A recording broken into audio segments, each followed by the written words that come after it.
Ayub pasal 3. Keluh kesah Ayub.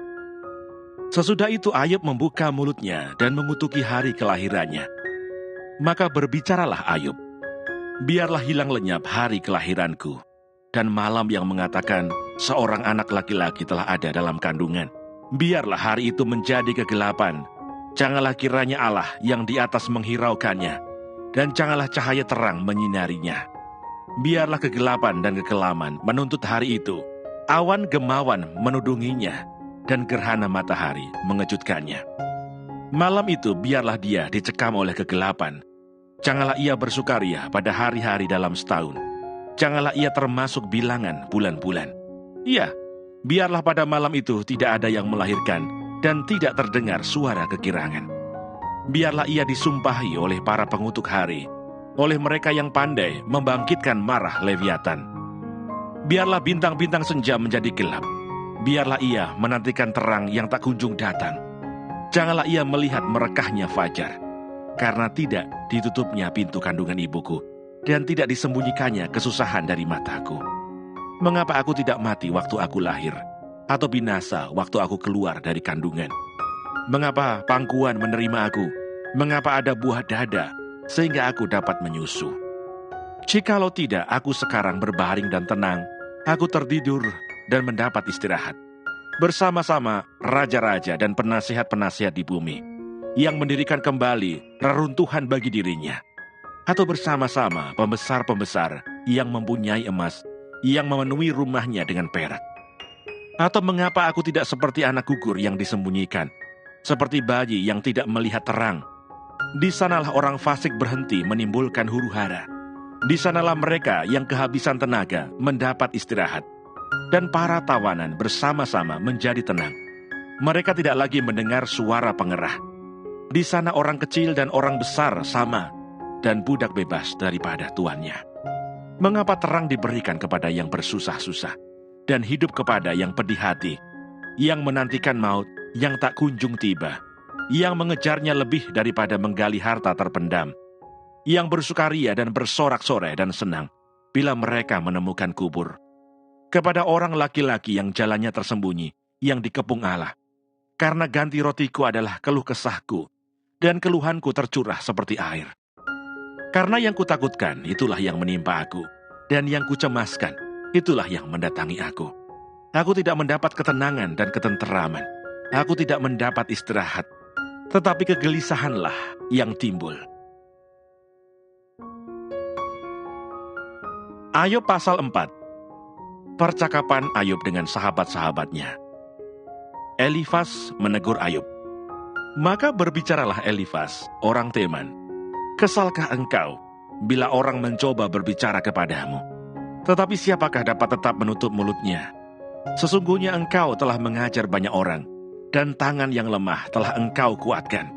Orang yang jatuh telah dibangunkan oleh kata-katamu, dan lutut yang lemas telah kau kokohkan. Tetapi sekarang, dirimu yang tertimpa dan engkau kesal, dirimu terkena dan engkau terkejut. Bukankah takutmu akan Allah yang menjadi sandaranmu, dan kesalehan hidupmu menjadi pengharapanmu? Camkanlah ini, siapa binasa dengan tidak bersalah, dan di manakah orang yang jujur dipunahkan? Yang telah kulihat ialah bahwa orang yang membaca kejahatan dan menabur kesusahan, ia menuainya juga. Mereka binasa oleh nafas Allah dan lenyap oleh hembusan hidungnya. Singa mengaum, singa meraung, patahlah gigi singa-singa muda. Singa binasa karena kekurangan mangsa, dan anak-anak singa betina bercerai-berai. Suatu perkataan telah disampaikan kepadaku dengan diam-diam, dan telingaku menangkap bisikannya. Waktu bermenung oleh sebab khayal malam, ketika tidur nyenyak menghinggapi orang. Aku terkejut dan gentar, sehingga tulang-tulangku gemetar. Suatu roh melewati aku, tegaklah bulu romaku. Ia berhenti, tetapi rupanya tidak dapat kukenal.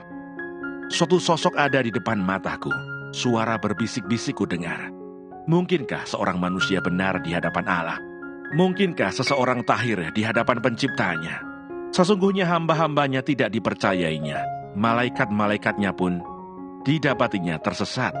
Lebih-lebih lagi mereka yang diam dalam pondok tanah liat, yang dasarnya dalam debu, yang mati terpijat seperti gegat.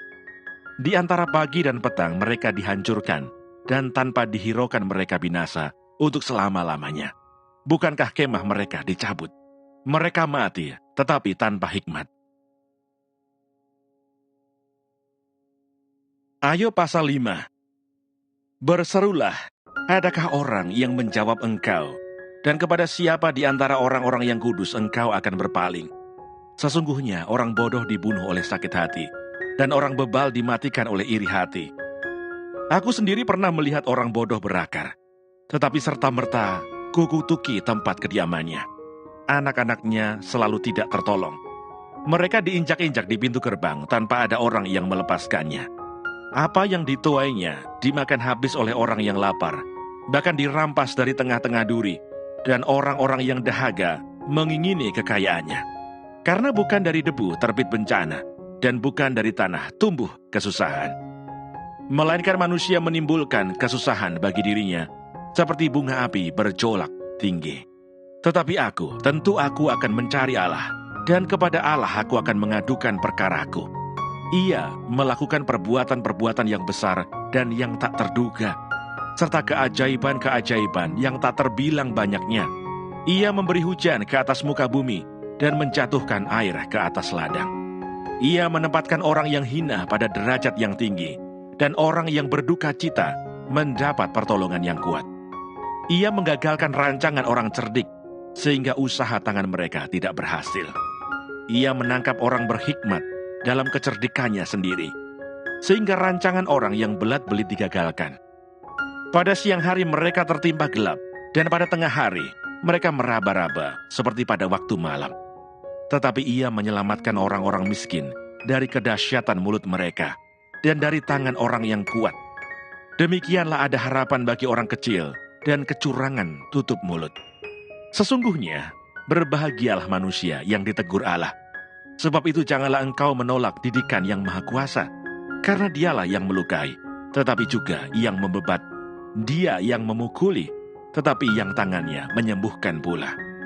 Dari 6 macam kesesakan engkau diluputkannya, dan dalam 7 macam engkau tidak kena malapetaka. Pada masa kelaparan, engkau dibebaskannya dari maut, dan pada masa perang dari kuasa pedang. Dari cemeti lidah engkau terlindung, dan engkau tidak usah takut bila kemusnahan datang. Kemusnahan dan kelaparan akan kau tertawakan, dan binatang liar tidak akan kau takuti. Karena antara engkau dan batu-batu di padang akan ada perjanjian, dan binatang liar akan berdamai dengan engkau.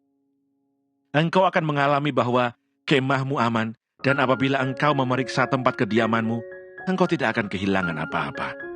Engkau akan mengalami bahwa keturunanmu menjadi banyak, dan bahwa anak cucumu seperti rumput di tanah.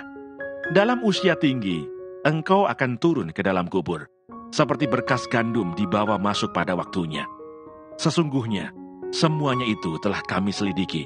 Memang demikianlah adanya. Dengarkanlah dan camkanlah itu. Ayub pasal 6. Ayub kecewa terhadap sahabat-sahabatnya. Lalu Ayub menjawab, hendaklah kiranya kekesalan hatiku ditimbang, dan kemalanganku ditaruh bersama-sama di atas neraca. Maka beratnya akan melebihi pasir di laut. Oleh sebab itu, tergesa-gesalah perkataanku. Karena anak panah dari Yang Maha Kuasa tertancap pada tubuhku, dan racunnya diisap oleh jiwaku. Kedahsyatan Allah seperti pasukan melawan aku. Meringkikkah keledai liar di tempat rumput muda, atau melenguhkah lembu dekat makanannya? Dapatkah makanan tawar dimakan tanpa garam? Atau apakah putih telur ada rasanya? Aku tidak sudi menjamahnya. Semuanya itu makanan yang memualkan bagiku. Kiranya terkabul permintaanku, dan Allah memberi apa yang kuharapkan. Kiranya Allah berkenan meremukkan aku. Kiranya Ia melepaskan tangannya dan menghabisi nyawaku. Itulah yang masih merupakan hiburan bagiku. Bahkan aku akan melompat-lompat kegirangan di waktu kebedihan yang tak kenal belas kasihan. Sebab aku tidak pernah menyangkal firman Yang Maha Kudus. Apakah kekuatanku sehingga aku sanggup bertahan? Dan apakah masa depanku sehingga aku harus bersabar? Apakah kekuatanku seperti kekuatan batu? Apakah tubuhku dari tembaga? Bukankah tidak ada lagi pertolongan bagiku, dan keselamatan jauh daripadaku? Siapa menahan kasih sayang terhadap sesamanya? Melalaikan takut akan Yang Maha Kuasa. Saudara-saudaraku tidak dapat dipercaya seperti sungai, seperti dasar daripada sungai yang mengalir lenyap, yang keruh karena air beku, yang di dalamnya salju menjadi cair, yang surut pada musim kemarau, dan menjadi kering di tempatnya apabila kena panas. Berkeluk-keluk jalan arusnya, mengalir ke padang tandus, lalu lenyap. Kafilah dari Tema mengamat-ngamatinya, dan rombongan dari Sheba mengharapkannya. Tetapi mereka kecewa karena keyakinan mereka. Mereka tertipu setibanya di sana. Demikianlah kamu sekarang bagiku. Ketika melihat yang dahsyat, takutlah kamu. Pernahkah aku berkata, berilah aku sesuatu, atau berilah aku uang suap dari hartamu, atau luputkan aku dari tangan musuh, atau tebuslah aku dari tangan orang lalim? Ajarilah aku, maka aku akan diam, dan tunjukkanlah kepadaku dalam hal apa aku tersesat. Alangkah kokohnya kata-kata yang jujur. Tetapi apakah maksud celaan dari pihakmu itu? Apakah kamu bermaksud mencelah perkataan? Apakah perkataan orang yang putus asa dianggap angin? Bahkan atas anak yatim kamu membuang undi, dan sahabatmu kamu perlakukan sebagai barang dagangan. Tetapi sekarang berpalinglah kepadaku. Aku tidak akan berdusta di hadapanmu. Berbaliklah, janganlah terjadi kecurangan. Berbaliklah, aku pasti benar. Apakah ada kecurangan pada lidahku? Apakah langit-langitku tidak dapat membeda-bedakan bencana?